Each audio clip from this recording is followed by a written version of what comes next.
So we take these at our plants and we actually build them.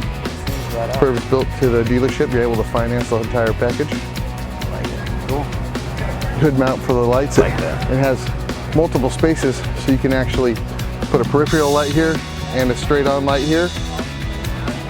So when you're driving, in 10 years or so, This will be your truck. I like it. Very nice.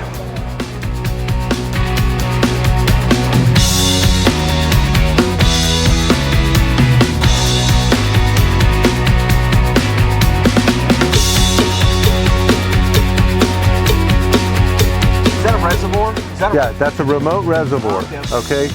Number one, you have their dual speed compression adjustability here. That enables you to adjust low speed and high speed compression. High speed going fast through the desert, low speed crawling around in the mountains. We use a BDS upper control arm. Okay, this control arm has an aluminum cap on it, and in there is a moved ball joint that's got a zerk, so you can readily grease this yourself. Rebuild it, whatever. Yeah. So yeah, I like the coilovers. Those look really nice. Just performance. Yeah. You know, you're getting a performance build truck off the dealer lot.